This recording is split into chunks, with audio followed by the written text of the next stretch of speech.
ஐபிஎல்லுடைய 19வது சீசனுக்கான ஏலத்துல Chennai super Kings அணி சிறப்பாக செயல்படல. Cameron கிரீனை வாங்க முற்பட்டு ஆனால் வாங்க முடியல. 25 கோடி வரை போராடியுமே கிரீனை வாங்க முடியாத நிலை ஏற்பட்டது. இதனைத் தொடர்ந்து வெங்கடேஷ் ஐயர், லியாம் லிவிங்ஸ்டன் போன்றவர்களை ஏலத்திற்கு வந்தபோது கூட சிஎஸ்கே அமைதி காத்திருந்தாங்க.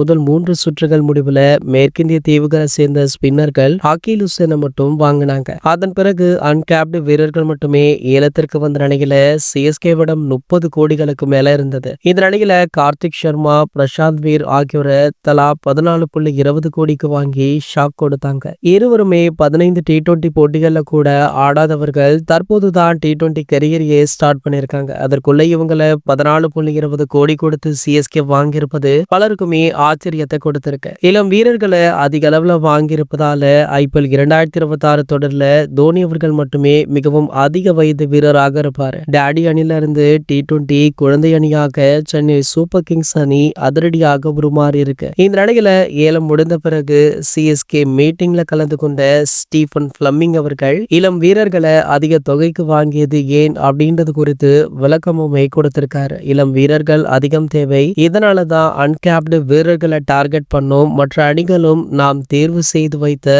அன்கேப்டு வீரர்களை தான் தேர்வு செய்து வச்சிருந்தாங்க. இதனாலதான் கார்த்திக் சர்மா, பிரசாந்த் வீர் ஆகியோருக்கு அதிக தொகை கொடுக்க வேண்டிய சூழ்நிலை ஏற்பட்டது அப்படின்னு விளக்கமுமே கொடுத்திருக்காரு. இதனடுத்து பாத்தீங்கன்னா அடுத்த ஆண்டு ஐபிஎல்லுடைய சிஎஸ்கேவின் 11 அணி பற்றிய முக்கிய புகைப்படம் ஒன்றுமே சமூக வலைத்தளங்கள்ல வைரலுமே ஆகிட்டு இருக்கு. இது போன்ற கிரிக்கெட் செய்திகளை பற்றி நீங்க உடனே தெரிஞ்சுக்க நம்மளுடைய சேனலை மறக்காம சப்ஸ்கிரைப் பண்ணிக்கோங்க.